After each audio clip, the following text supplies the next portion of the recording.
Queremos saludar en sus 29 aniversario al diario Página 12 y felicitarlo por algunos suplementos que ha hecho en ocasión de este aniversario, 29 años. Por ejemplo, referido a Eduardo Galeano. Hemos recibido la revista de la Federación Gráfica Bonaerense. Como usted sabe, nosotros en www.sindicalfederal.com.ar cubrimos todas las actividades de la corriente política sindical federal, que ha crecido y tiene opciones para la CGT, para la nueva CGT.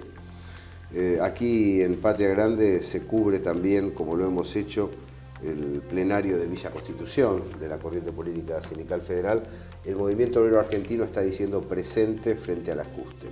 Estamos en la Hora de los Pueblos charlando con el Sheikh Abdul Karim Paz, de Nuevo por la Patria, y te fuiste y gobernaba el Movimiento Nacional Popular en la Argentina. Sí, me fui ¿Volviste? antes de la segunda vuelta, Volviste y sí. te encontraste con el liberalismo conservador.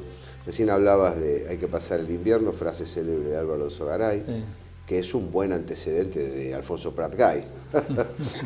¿Cómo viviste este retorno en un gobierno diferenciado, Sheikh?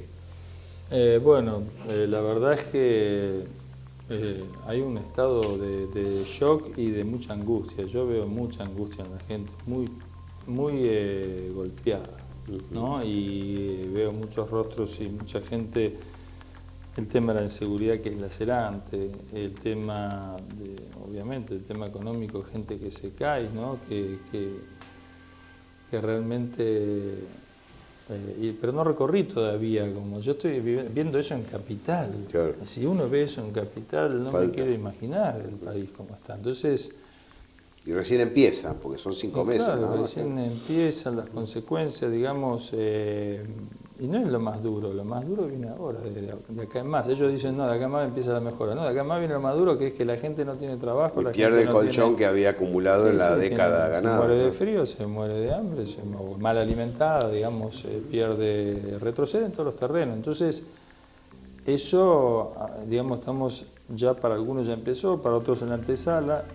Ese sufrimiento, digamos, es realmente el tocar fondo. La Argentina y los pueblos en general siempre resurgen, ¿no? Digamos, siempre, la realidad te deja de aceptar las mentiras y los engaños. Entonces pienso que la reacción va a suceder. Yo estoy recién llegado y estoy viendo, estoy conectándome, reconectándome. Así que, bueno, es un tema clave ver cómo se da ese proceso de debate y de reconstrucción, ¿no? Creo que indefectiblemente habrá que replantearse uno, empezando por uno, para no hablar de los demás. Sí, no tirar el fardo para afuera. Claro, no, empezar por uno y decir, bueno, yo me equivoqué en muchas cosas. O sea, mi visión era un tanto superficial en algunos puntos. Realmente no puedo seguir como estaba, digamos, todo, no cambió nada, no cambiaron muchas cosas. Y hay que entender y profundizar e investigar por qué cambiaron, por qué sucedió. Porque la gente, digamos, si buscó una alternativa en lo político es porque, o en lo económico y demás, si alguien le pudo vender eso, bueno, yo creo que hay un porcentaje de gente que es atendible. Hoy un porcentaje, siempre hay un 15% que es, digamos, siempre va a permanecer igual, suceda lo que suceda, digamos, ¿no? Aún si hubiera un gobierno que no comete ningún error, hay un 15%. Lo criticaría también, sí. Pero después hay un 20, 25, 30 que realmente que ya está, del cual ya debe quedar cada vez menos, que se dan cuenta que no era lo que se decía. Y bueno, y para ellos seguramente no van a querer volver a un atrás donde nada cambia y donde toda la culpa, digamos, va a haber que hacer replanteos. Ellos y nosotros y todo el mundo, digamos, replantearse cosas. Entonces, de ahí tienen que surgir cosas nuevas, no digo totalmente nuevas, no digo tirar todo lo anterior, ni mucho menos. Tomando como base lo construido. No. Claro. Entonces creo que, bueno, ese es el momento que vamos a ver por cómo se está dando. Yo tengo que interiorizarme un poco y ver, pero la verdad es que, bueno, yo soy una especie de optimista nato. Yo sigo siendo optimista porque vengo de un lugar que, insisto, lo veo fuerte, lo veo avanzando, y porque además los enemigos, creo que decía Perón, no que somos buenos, sino que los demás son demasiado malos. Bueno, ellos realmente cometen muchas torpezas. Yo creo que ellos también se equivocan, muchos de ellos, vamos a decirlo de esta manera. Muchos de ellos creen en distintas cuestiones de su discurso, otros son más vivillos, pero bueno, también tiene que hacer su proceso. Lo que sí es insostenible, una cosa así. Sí, un ciclo donde hay despidos, baja en el consumo, aumento de precios, alza de tarifas, alquileres, vergonzoso lo de los alquileres, y también un intento de cercenamiento a las políticas sociales, ¿no? Sí, y vinculadas con la educación y también con se cierran la tecnología. canales de comunicación, digamos, cada vez. Falta de información y endeudamiento, es decir, la Argentina que se había sacado de encima el monitoreo del FMI, de los organismos multilaterales de crédito, ahora ingresa de nuevo a la deuda innecesaria. Te diría que un proceso de ocupación blanda, es decir, a partir de generación de bases, de traer asesores, traer, digamos, conocimientos, fuerzas, inteligencia. No, es un tema realmente en todo orden muy complicado, y bueno, hay que esperar que el pueblo argentino, que tiene toda una tradición de no dejarse entregar, reaccione, ¿no? Pero sabemos que el campo nacional popular en Argentina dividido tiene menos posibilidades, y me parece que arranca un periodo donde el equilibrio va a ser importante. ¿Cómo lograr que la versión más dinámica, más combativa, más positiva del campo popular oriente, pero sin convertirse en patrulla perdida que pierda el conjunto? Me parece que el desafío es el equilibrio. Yo veo con preocupación a las distintas tendencias internas del movimiento nacional acusándose entre sí, ¿no? A este por una cosa, aquel por la otra, y de ese modo ya está la cuenta hecha. Solo con la emergencia del Frente Renovador se arrebataron 20 puntos del Frente para la Victoria. Evidentemente esas franjas van a tener que confluir, tanto aunque sean un poquito más conservadoras y en otro caso un poco más de izquierda, pero tienen que trasladarse dentro del mismo movimiento, porque de otro modo se puede volver a perder con un liberalismo que, como bien explicás vos, está perdiendo adeptos. Ahora, si el campo nacional sigue dividido, va a ser muy difícil hacerle frente de conjunto. Sí, de todas maneras, por un lado está ese proceso que vos decís, dentro del campo, digamos, nacional y popular. También yo pienso que hay que salir del campo nacional y popular y hay que hablar con la gente que no creyó, no lo vio, digamos, o vio cosas que no debieron hacerse, o como fuera, digamos. Y decir, digamos, hay que agarrar algunas banderas de la oposición, ¿no?, que les han permitido triunfar, y analizarlas. Por supuesto, esas banderas hay que desglosar lo que es una parte de mentira y una parte de verdad, porque todo mentira no fue. A ver, yo soy un poco acá, voy a meter un dedo, yo no me hago cargo de la propaganda, digamos, del oficialista, de que todo, digamos, la herencia, de todo el desastre, y esto, vinimos el peor de los mundos y ahora vamos a entrar en el mejor de los mundos.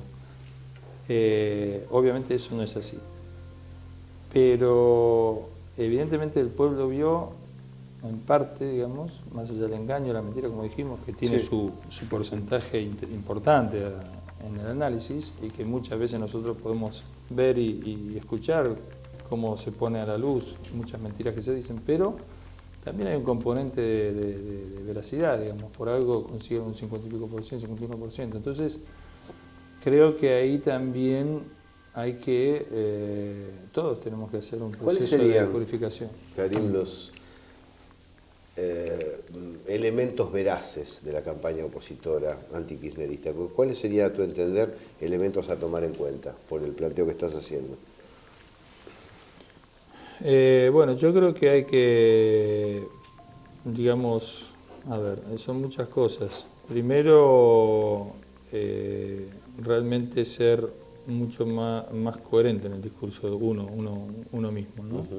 O sea, digamos, ser mucho más cuidadoso ejercer mejores controles,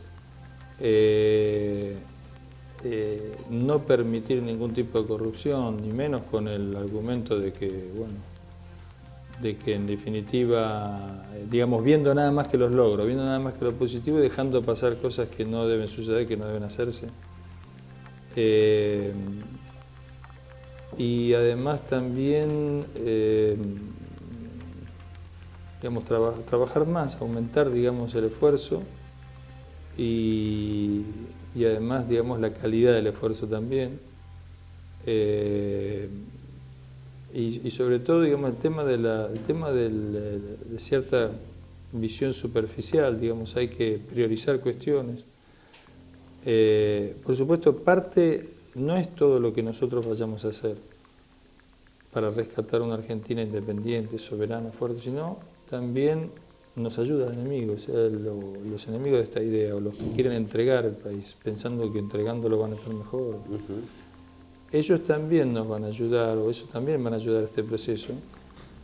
Así que no es solamente que nosotros vamos a resolver todo cambiando nosotros solamente. Ellos también van a tener sus desgastes, sus divisiones, sus desilusiones.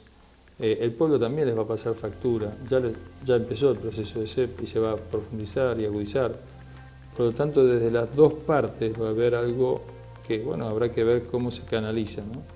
Y otro punto que veo es que, así como se usó en un momento los militares, ¿no?, para, digamos, achicar el país y desarrollar sin ningún tipo de sensibilidad social una minoría, un sector minoritario, que en definitiva termina, digamos, destruyendo el conjunto.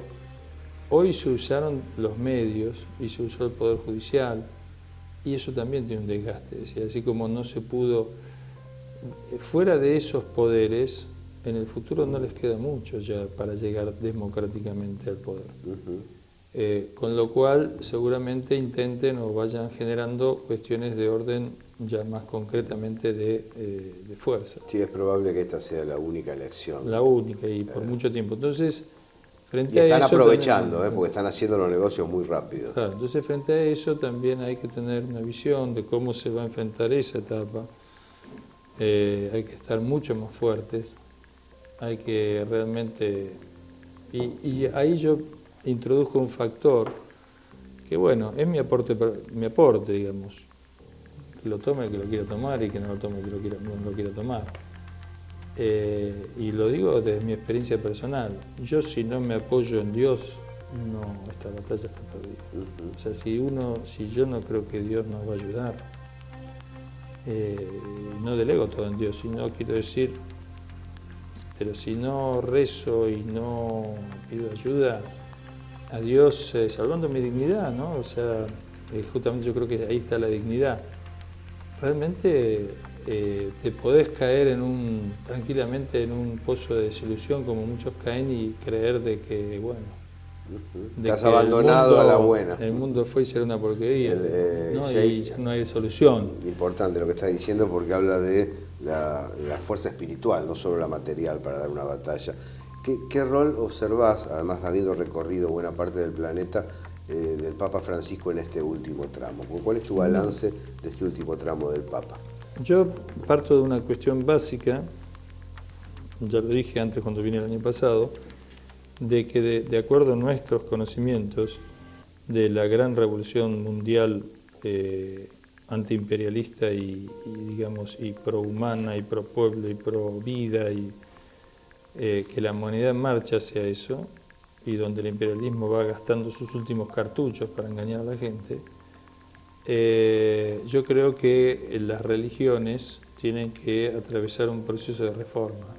Las religiones también fueron parte del problema y parte de lo que, digamos, permitió que se llegue a esta instancia. Y yo vi, y creo que todos lo reconocen, que Francisco, el Papa Francisco, representa un movimiento de reforma, un movimiento de cambio. Por supuesto, habrá quienes, y todos queremos que sea más, y más fuerte, más rápido, más eficiente, más visible, más en todos los órdenes. Pero bueno, está haciendo un proceso y Y en ese sentido el Papa y el catolicismo es una reserva espiritual en Latinoamérica que si vive realmente esa reforma y si esa reforma sigue profundizándose, es un factor espiritual, es ese factor espiritual que nosotros estamos diciendo, que habían logrado uno de los caballitos de batalla imperial disociarlo de lo político. Y el Papa está diciendo que la Iglesia tiene que meterse en política, en la gran política inclusive. Entonces, ese es un mensaje que para muchos empieza a sonar, eso por un lado. Y por otro lado, el gran tema también de este cristianismo latinoamericano católico, y donde el Papa muestra un proceso, quiere vivir un proceso de reforma, está el tema del diálogo interreligioso, pero no el diálogo interreligioso de la vitrina esta de que en realidad es un diálogo de sordos y que no aporta nada, saca la foto, está en consonancia con los nuevos tiempos, y en ese sentido tiene un efecto, no transforma absolutamente nada, sino inclusive puede ser utilizado para engañar más, sino un diálogo profundo, un diálogo integrador y un diálogo de compromiso. Y en este sentido creo que el Islam está viviendo su proceso de reforma también hace muchas décadas, años ya, y ahí hay una reserva espiritual que a mi juicio será necesaria. Hasta ahora se creía que no, que era suficiente el plano político y con eso íbamos a reconstruir la patria grande. Y yo creo que se subestimó al enemigo y nos sobreestimamos, digamos, ¿no? Demasiado. Sheikh Abdul Kamil Paz, bienvenido de nuevo a La Hora de los Pueblos. Gracias a vos.